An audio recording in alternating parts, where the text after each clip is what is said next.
তোমরা যদি আমার মতো খুব মজাদার এবং সুস্বাদু এই নুডলসটা বানাতে চাও তাহলে আমার রেসিপিটা ফলো করতে পারো। প্রথমে আমি একটা কড়াইতে নিয়ে নিচ্ছি ছোট করে কাটা কিছুটা ফুলকপি এবং নিয়ে নিচ্ছি কিছুটা পানি, দিয়ে দিলাম পরিমাণ মতো লবণ। এবারে আমি এটা ঢাকা দিয়ে দিচ্ছি কিছুটা হলুদ, তবে হলুদটা অপশনাল, তোমরা চাইলে না দিতে পারো, না দিলেও কোনো সমস্যা নাই। এবার এটা সিদ্ধ হয়ে আসলে আমি আলাদা একটা পাত্রে এটা উঠিয়ে নিচ্ছি। আরেকটা বাটিতে আমি 2টা ডিম ভেঙে নিচ্ছি। এবারে অন্য একটি কড়াইতে কিছুটা তেল দিয়ে দিচ্ছি এবং কিউব করে কেটে রাখা চিকেন দিয়ে দিচ্ছি।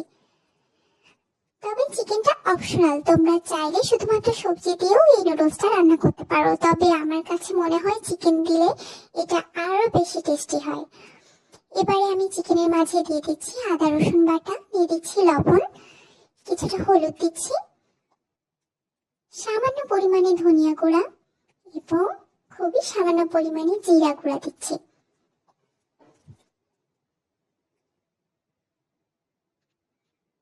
দিয়ে দিচ্ছি কিছুটা পেঁয়াজ কুচি এবং রসুন কুচি। এবারে আমি এটা কিছুটা নেড়ে নিব কিছুক্ষণ, যেন মশলাগুলো একসাথে মিশে যায়।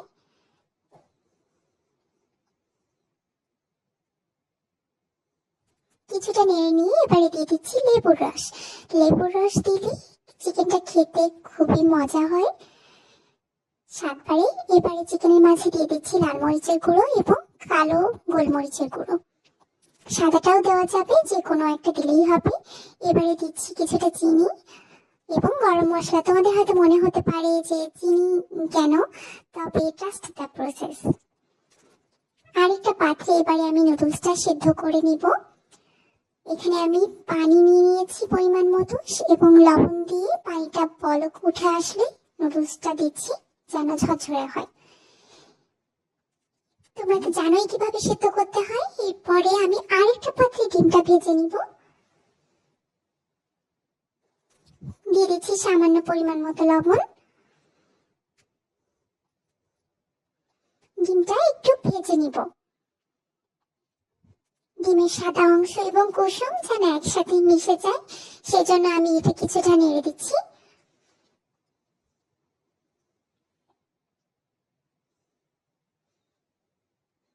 এই পর্যায়ে দিয়ে দিচ্ছি কিছুটা স্প্রিং অনিয়ন। স্প্রিং অনিয়ন দিলে এটার কালার অনেক এনহ্যান্স হয়, দেখতে অনেক সুন্দর লাগে।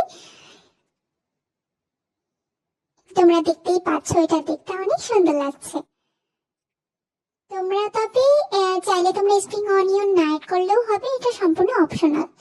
এবারে আমি ওই রান্না করে রাখা আলাদা করে রাখা সবজি এবং চিকেনটা অ্যাড করে নিলাম। ডিম, সবজি, চিকেন এবং স্প্রিং অনিয়ন দিয়ে আমি এটা নেড়ে নিব কিছুক্ষণ।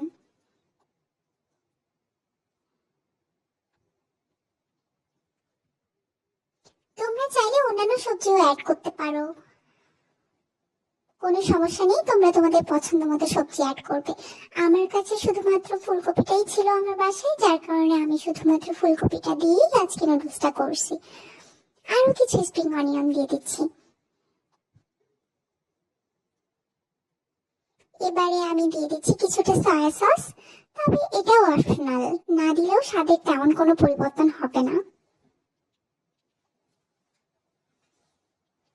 তবে সয়া সসের যে নোনতা টেস্ট ওটা আমার পছন্দ, আমি এই জন্য অ্যাড করেছি। এবারে আমি এটা আরেকটা বাটিতে ট্রান্সফার করে নিচ্ছি। এটা আমি পরে নুডলসে অ্যাড করব।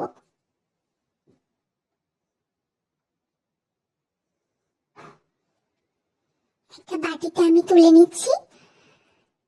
এবারে পরিষ্কার একটা কড়াইয়ে দিয়ে দিচ্ছি পেঁয়াজ কুচি, রসুন কুচি এবং কাঁচা মরিচ কুচি, দিয়ে দিচ্ছি কিছুটা লবণ।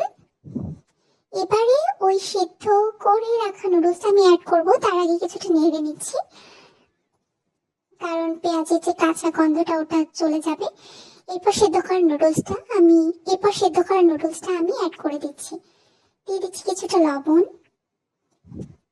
এবং নুডলসের মশলা। তবে নুডলসের মশলাটা যদি না থাকে না দিলেও হবে, দিলে টেস্ট কিছুটা বাড়ে। না দিলেও সমস্যা নেই, কারণ সবজিটা অনেক বেশি মশলা ছিল, চিকেনের সাথেও ছিল। ওই মশলাগুলো নুডলসের সাথে মিশে অনেক বেশি টেস্টি হবে।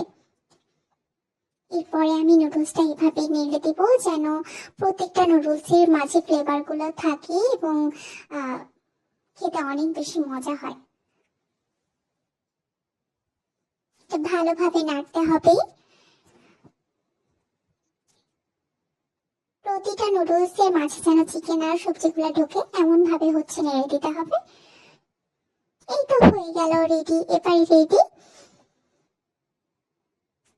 আমি পরিবেশনের জন্য উপরে কিছুটা শসা কেটে দিয়েছি।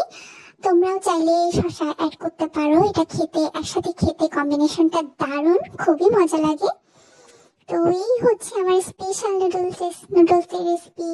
এটা হচ্ছে বাংলাদেশি স্টাইলে, তোমরা চাইলে ট্রাই করতে পারো। টাটা।